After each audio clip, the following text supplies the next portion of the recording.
Assalamualaikum warahmatullahi wabarakatuh.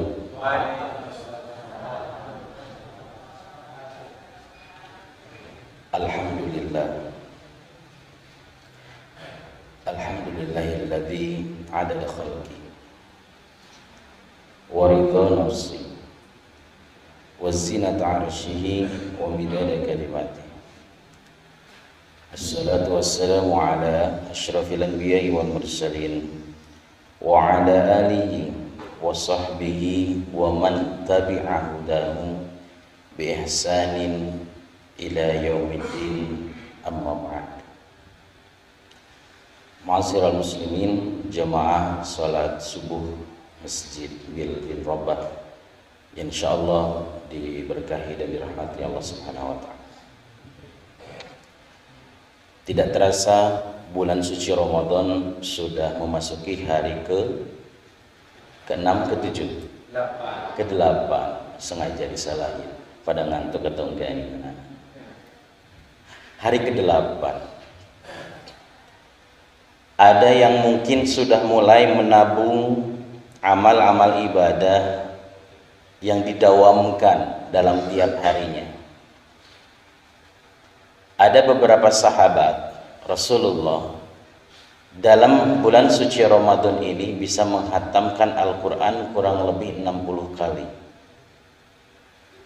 Kalau 60 kali berarti sehari berapa kali khatam itu? Satu hari 2 kali khatam. Ada juga yang mendawamkan qiyamul lail. Di sisi lain ada yang mendawamkan untuk berdermawan kepada orang-orang yang sekiranya belum mampu secara finansial. Inilah bulan suci Ramadan, bulan di mana seluruh hamba-hamba Allah Subhanahu wa taala dilatih. Dilatih untuk apa? Menahan. Dalam kitab Umdatul Ahkam didefinisikan puasa itu dengan as-saumu wal imsak. Al-imsak artinya mencegah atau menahan. Secara terminologi, secara istilah, wa fi syar'i as-saumu huwa al-imsaku fin nahar 'anil akri wasyurbi wa 'an qada'i syahwah. Mencegah, menahan berbagai macam hal berkaitan dengan minum, berkaitan dengan makan, berkaitan dengan penyaluran syahwat. Ya, syahwat ini bukan hanya sekedar dikonotasikan negatif. Syahwat dalam misalkan memperlihatkan sesuatu, terpancing emosi ketika mendengarkan omongan orang. Jadi bisa diambil kesimpulan, bulan puasa itu adalah seni dalam menahan. Makanya di dalam bulan puasa beda itu keadaan jiwa kita, beda keadaan organ tubuh kita. Imam Al-Ghazali dalam kitab Ihya Ulumuddin menyampaikan ada 2 dimensi manfaat yang akan dirasakan, yang akan didapatkan oleh siapapun yang melaksanakan ibadah puasa. Dimensi yang pertama, kita akan mendapatkan manfaat dari dimensi lahiriah. Dimensi yang kedua akan mendapatkan manfaat dari dimensi batiniyah. Yang menjadi pertanyaan sekarang, Ustaz, siapakah mereka yang akan mendapatkan manfaat dari dimensi lahiriah? Mereka-mereka yang mengerjakan puasa menurut tuntunan ajaran ilmu fikih. Dan Imam Al-Ghazali mengatakan siapapun yang melaksanakan ibadah puasa dengan tuntunan ajaran ilmu fikih, maka orang tersebut masih tergolong orang awam.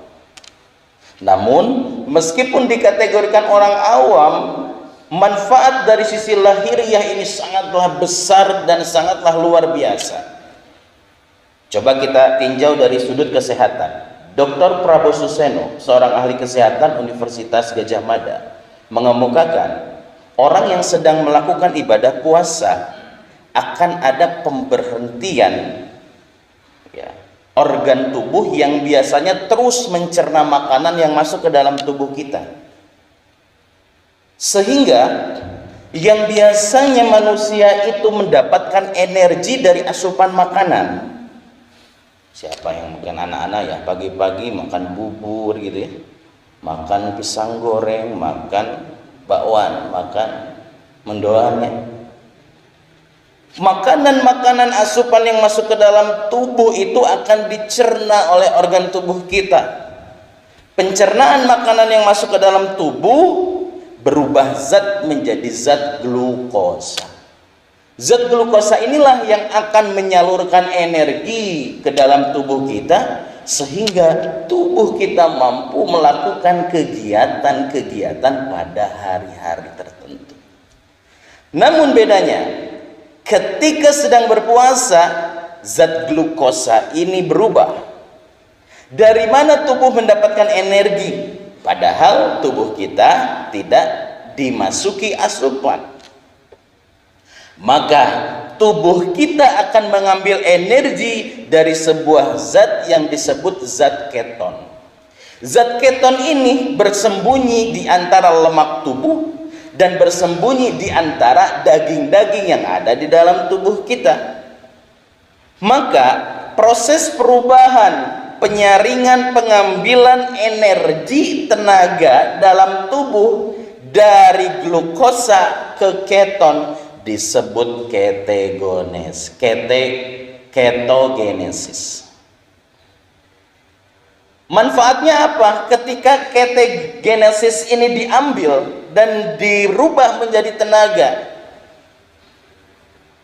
pertama akan menurunkan darah yang tadinya tinggi. Yang kedua, penekanan stres dalam diri kita akan lebih rendah. Ini dari sisi lahiriahnya saja.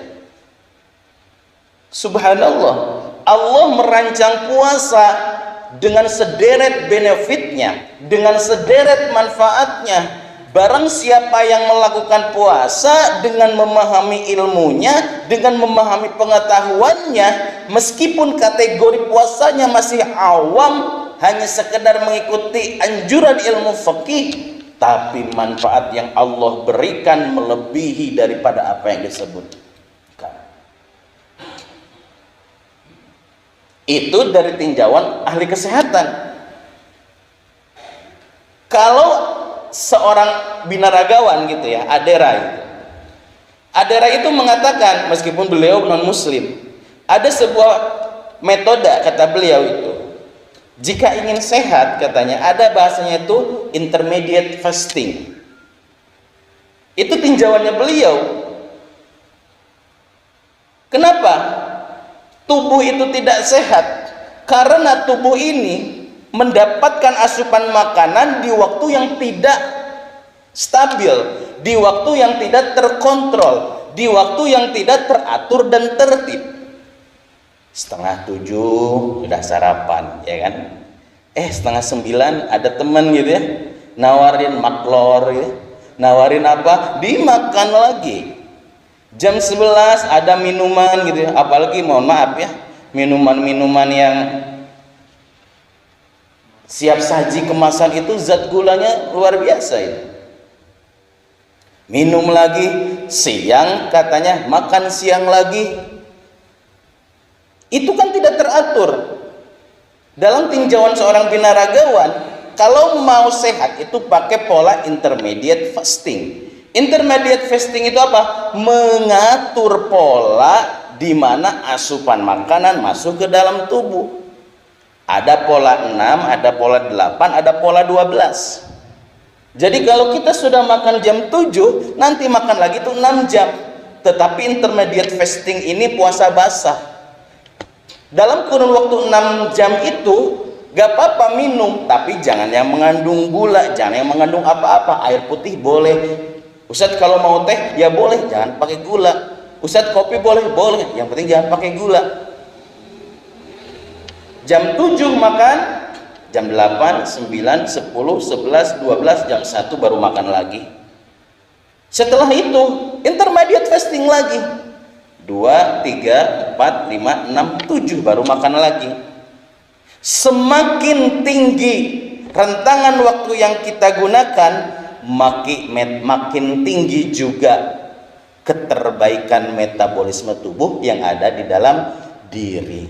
Itu tinjauannya orang-orang kesehatan, dan saya hakul yakin beliau-beliau orang kesehatan juga pasti sudut pandangnya itu diambil daripada apa yang sudah termaktub di dalam Al-Quran. Jamaah salat subuh Masjid Bilal bin Rabah. Untuk dimensi yang kedua, itu ada dimensi yang namanya dimensi batiniyah. Nah, dimensi batiniyah ini orang-orang yang melakukan puasa dengan standar ilmu hakikat. Apa itu ilmu hakikat, Ustadz? Ilmu hakikat adalah ilmu manajemen qalbu atau ilmu tasawuf. Nah, bicara ilmu tasawuf ini luar biasa. Saya kalau pulang ke Tasikmalaya itu selalu ikut kajian tasawuf. Kitab namanya itu Tanbihul Mukhtari. Luar biasanya Bapak Ibu, anak-anak, muallimnya, ustadznya yang ngajarkan ilmu tasawuf itu umurnya itu masih 21 tahun. Jamaahnya, ini yang bikin saya kayak kaget. Jamaahnya itu adalah pengusaha-pengusaha hebat yang berada di kota Tasikmalaya. Ada yang salary bulannya 7 sampai 5 miliar. Ada yang salary bulanannya 55 sampai 100 juta. Paling kecil aja yang salary bulanannya itu 55 juta.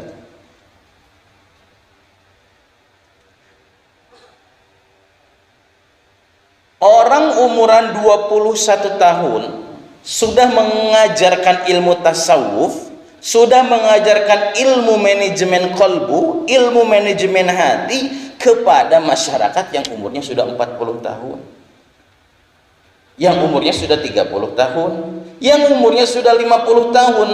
Di situ saya menyimpulkan secara pribadi, Allah sedang memperlihatkan kekuasaannya, Allah sedang memperlihatkan kebesarannya, keterluasan ilmunya kepada anak umur 21 tahun, tapi hatinya sudah seluas itu. Ada satu pembicaraan yang luar biasa. Ketika selesai kajian, kami ngobrol dengan beliau, namanya itu Ustadz Nizar, A. Nizar, kita nyebutnya A. Nizar. Ngobrol dan sebagainya. Ada satu paragraf obrolan yang saya garis bawahi di situ apa? Irfan, mungkin orang-orang melihat saya kaget.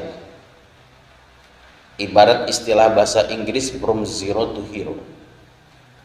Beliau baru memulai pengajian kajiannya itu tidak lebih dari 2 tahun, baru jalan 2 tahun setengah. Sebelumnya beliau ya kajiannya kecil-kecil.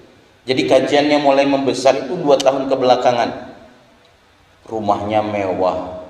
Wah, pokoknya rumahnya luar biasa. Beliau mengatakan, banyak orang iri dengan kemewahan rumah saya. Saya itu mau kemana-mana, tinggal telepon jamaah saya diantar. Mau pakai mobil apa?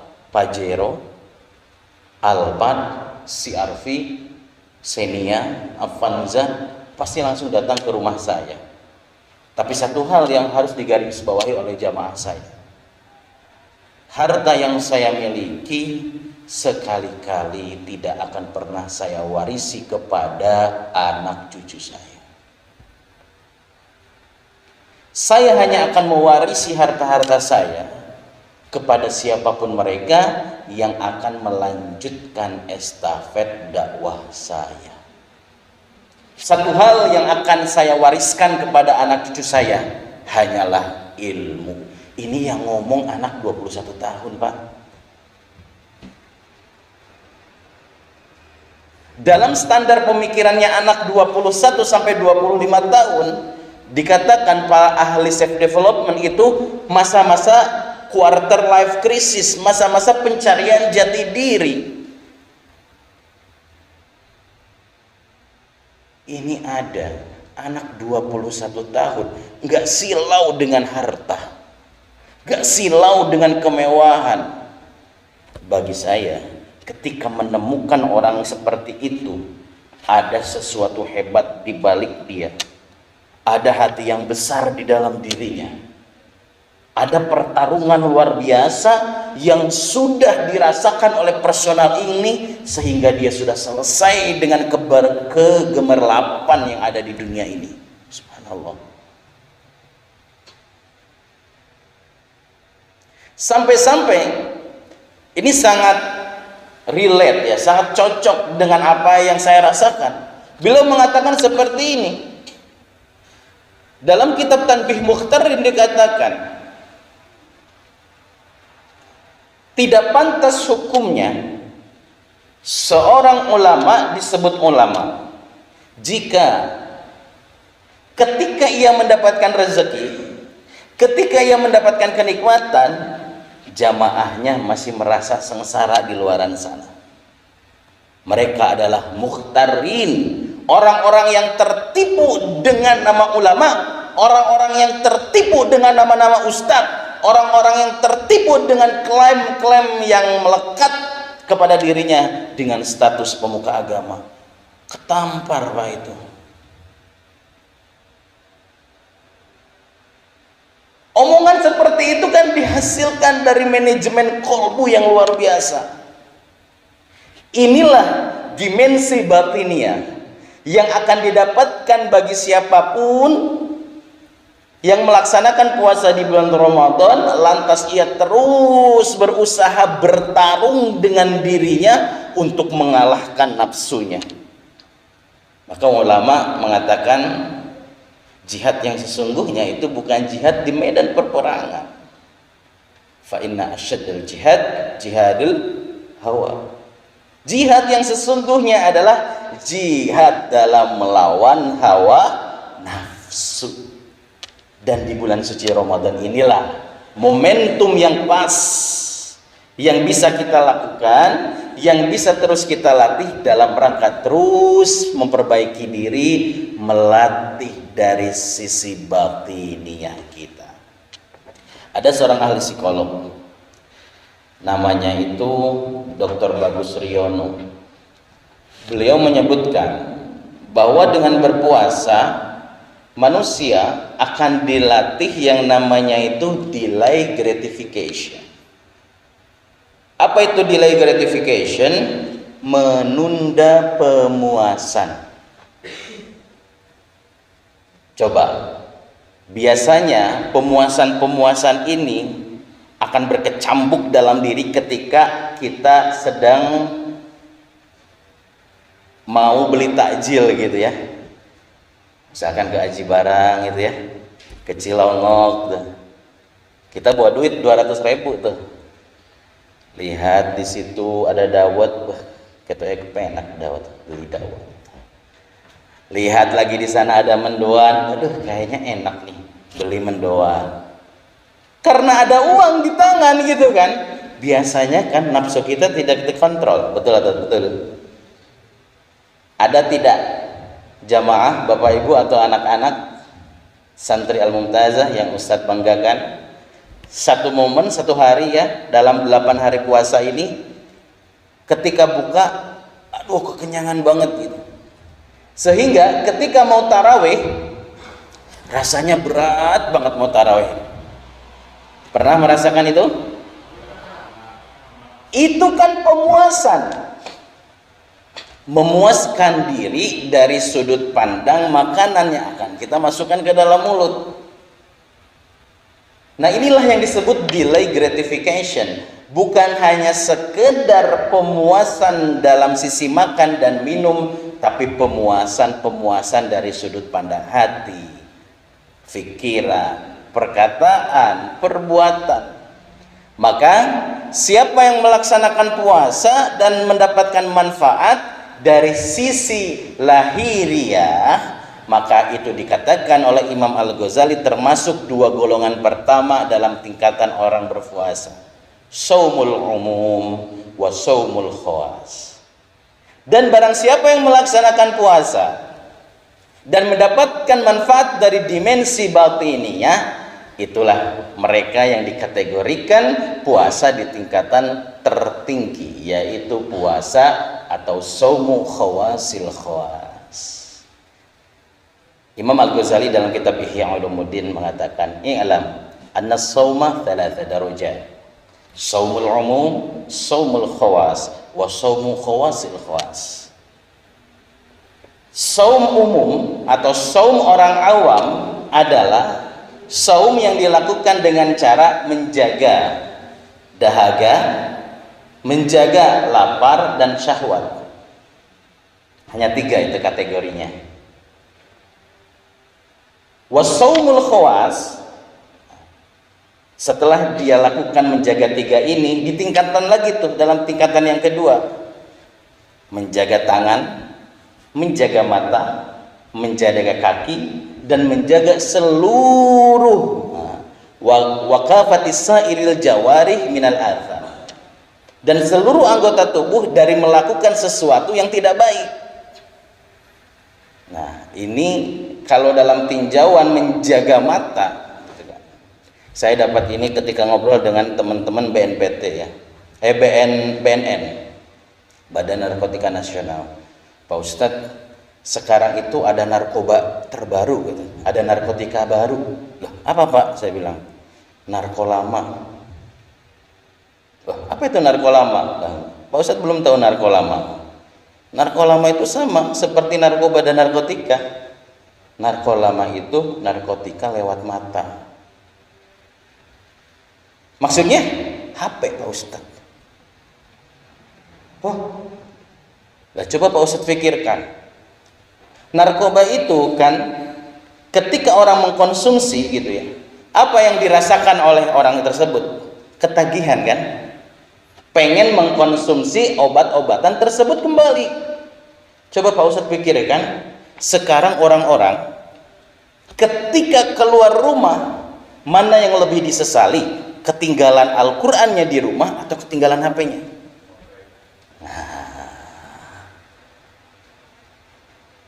Ibu-ibu ataupun bapak-bapak lah ya, yang terbiasa buka-buka HP, apalagi kerjaan buka HP-nya scroll TikTok, scroll IG gitu ya, scroll YouTube dan lain sebagainya. Kalau sudah terbiasa polanya begitu, ketika kita sedikit saja, sebentar saja meninggalkan HP, seakan-akan diri kita itu tersedot kembali magnetnya untuk pegang HP. Betul apa betul? Itulah yang disebut narkolam, narkotika lewat mata. Maka di bulan suci Ramadan itu juga hati-hati, terus anak-anak yang pegang HP ini, anak-anak muda. Setan-setan dibelenggu. Tetapi kan hal-hal yang menjorok ke sana itu terbuka. Kita tidak bisa mengkontrol, tidak bisa tahu apa yang kita buka di dalam handphone. Tiba-tiba muncul tuh ya di TikTok gitu ya, orang goyang-goyang pakai baju seksi. Pandangan pertama itu kan udah rezeki, pandangan kedua, wah itu sudah dosa itu. Loh, kata Pak Ustadz kan pandangan pertama rezeki, kedua itu sudah dosa. Ya udah, aku nggak ngedip-ngedip Ustadz, gini aja. Ya sama aja. Nah itu hati-hati. Sedangkan puasa as-saumu khawasil khawas, nah ini adalah puasa dengan tingkatan tertinggi, puasa yang lebih khusus lagi. Yang menjadi pertanyaan kita, Bapak Ibu jamaah salat subuh masjid Bilal bin Rabah beserta anak-anakku santri Al-Mumtazah yang saya banggakan. Sekarang posisi diri kita sudah berada di puasa yang tingkatan keberapa? Usikum wa iyaya nafsi.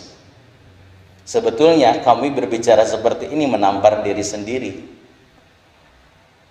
Saya pernah berbicara kepada beberapa mentor-mentor saya, pelatih-pelatih saya ketika saya banyak berjibaku berlatih ilmu retorika di Jakarta, sehingga ada kata-kata yang menampar saya.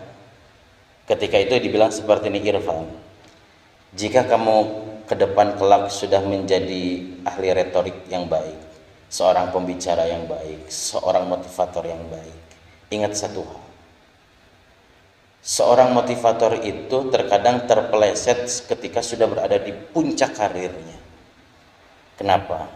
Dia akan menyalahgunakan omongannya untuk mempengaruhi orang, berdalihkan omongannya sendiri, berdalihkan apa yang ia rasakan. Dia tidak mencantumkan sumber apa yang dia sampaikan, padahal sumbernya hadis, dia katakan dari diri sendiri. Padahal sumbernya Al-Quran, dia katakan dari dirinya sendiri. Hati-hati. Jadi sebenarnya dalam forum mimbar ini, yang seharusnya paling tertampar ini diri kami pribadi. Usikum wa iya ya nafsi. Mari kita bermuhasabah. Mari kita terus menakar sudah sejauh mana efektivitas kita di bulan suci Ramadan ini. Hati-hati Bapak Ibu jamaah salat subuh beserta anak-anak. Terkadang siklusnya orang berpuasa itu jika tidak dikontrol oleh diri kita, hanya semangat di minggu-minggu pertama. Lihat tarawih hari pertama, Masya Allah, begitu luar biasa, begitu kompaknya kaum muslimin wal muslimat berbondong-bondong ke masjid untuk melaksanakan sholat tarawih. Tapi lihat minggu kedua, tapi lihat minggu ketiga, jamaahnya sudah disusupi hewan-hewan jangkrik gitu ya. Hanya suara jangkrik yang terdengar, krik krik krik krik. Sudah mulai sepi. Maka sedikit pengalaman kami pribadi, cara mengatur dan memanagenya adalah kesemangatan itu jangan dihabiskan di awal. Pun demikian anak-anakku sekalian, pola membaca Al-Quran tadarrus itu, alhamdulillah, kalau di Pondok Ziz, anak-anak santri di sana rekor selama 20 hari di pondok, selama 2 tahun paling banyak khatam Al-Quran 5 kali. Itu paling banyak 5. Belum ada yang bisa memecahkan rekor ini. Nah, hari tahun ini kurang tahu bagaimana, belum kita cek ulang. Yang selalu kami sampaikan adalah kesemangatan itu dikontrol. Jadi kalau hari pertama tuh kita bisa baca Al-Quran 4 juz, saking semangatnya gitu ya, nanti tuntunannya menuntut untuk hari-hari selanjutnya kan minimal segitu. Syukur-syukur bisa lebih. Maka seyogianya, berdasarkan pengalaman kami pribadi, berangsur saja. Kalau hari ini 1 juz tambah 1 halaman, 1 juz tambah 2 halaman. Terus yang terpenting setiap hari konsisten, tidak perlu meningkat, konsisten. Sehingga dengan konsistensi itu bisa memanage kesemangatan kita dari puasa pertama sampai puasa terakhir. Maka prinsip yang harus dikerjakan dalam melakukan ibadah puasa adalah prinsip yang selalu disampaikan oleh Ali karamallahu wajhah. I'mal li dunyaka ka'annaka ta'ishu abadan wa'mal li akhiratika ka'annaka tamutu ghadan. Bait yang keduanya ini yang harus kita garis bawahi. Wa'mal li akhiratika. Maka kerjakanlah berbagai macam ibadah yang tujuannya untuk akhiratmu, ka'annaka tamutu ghadan, seakan-akan kamu akan mati di esok hari. Kebayang nggak kalau mati sudah ada jadwalnya anak-anakku? Nah, ini siapa namanya nih? Man ismuk yang pakai jaket? Siapa? Yogi. Yogi, kalau misalkan Yogi terjadwal meninggalnya besok jam 6 sore. Apa yang kamu lakukan setelah ini? Bersungguh-sungguh ibadah.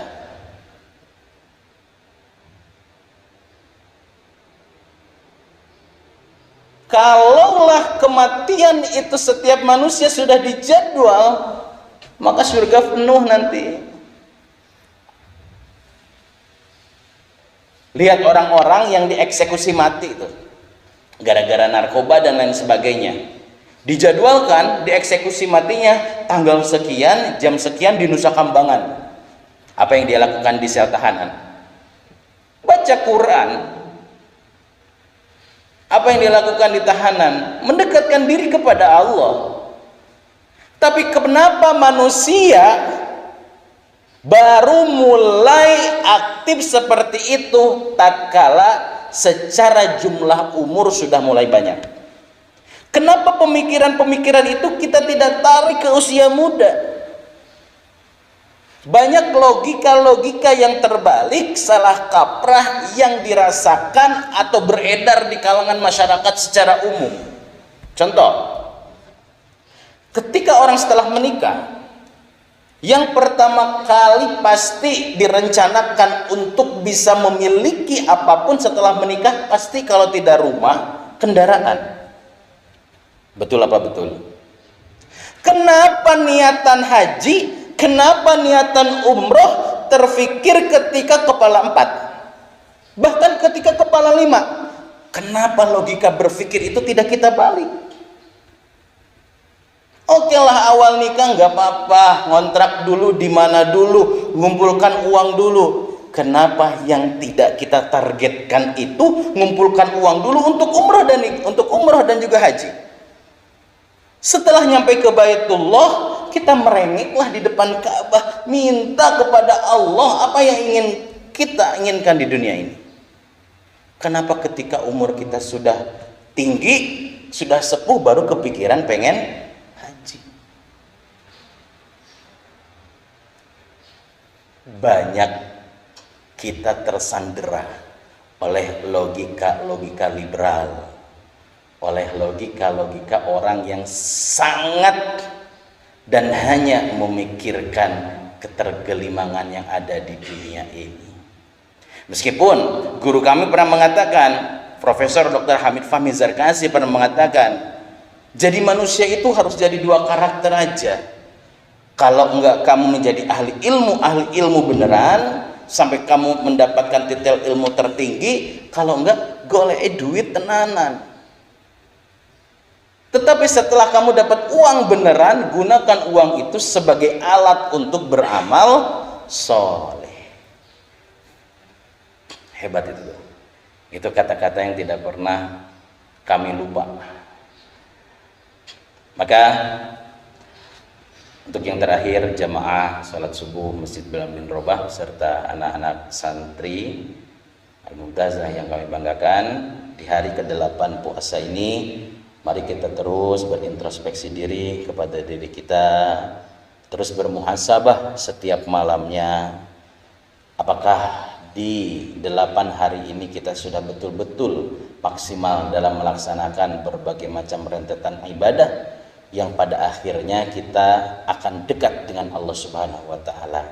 Satu-satunya ibadah di dalam Al-Qur'an yang mana Allah Subhanahu wa taala mengakhiri perintah ibadah itu dengan kata-kata tattaqun adalah puasa. Jadi output akhir dari ibadah puasa ini adalah la'allakum tattaqun, agar kita semua kembali, fafirru ilallah, mari kita kembali kepada Allah agar kita menjadi sosok orang-orang yang bertakwa di hadapan Allah Subhanahu wa taala. Di akhir mari kita berdoa kepada Allah Subhanahu wa taala. Bismillahirrahmanirrahim. Alhamdulillahirabbil alamin. Alhamdulillahirabbil alamin. Allahumma shalli wa sallim wa radhiyallahu ta'ala an kulli sahabati rasulillahi ajma'in walhamdulillahirabbil alamin. Hamdan syakirin, hamdan na'imin, hamdan yuafi ni'amahu wa yukafi'u mazidah. ya Rabbana lakal hamdu kama yanbaghi li jalali wajhikal karim wa 'azimi sultanik. Allahumma salli ala Muhammad wa ala ali Muhammad. Allahumma ighfir lana dhunubana wa dhunuba walidayna warhamhuma kama rabbayana shighara. Allahumma qad istawda'naka bima 'allamtana فردده إلينا عند حاجاتنا إليه فردده إلينا عند حاجاتنا إليه فردده إلينا عند حاجاتنا إليه ولا تنسنا عنه برحمتك يا الله يا رب العالمين. ربنا آتنا في الدنيا حسنة وفي الآخرة حسنة وقنا عذاب النار. سبحانك اللهم وتحيتهم فيها السلام وآخر دعوانا الحمد لله رب العالمين. Assalamualaikum warahmatullahi wabarakatuh.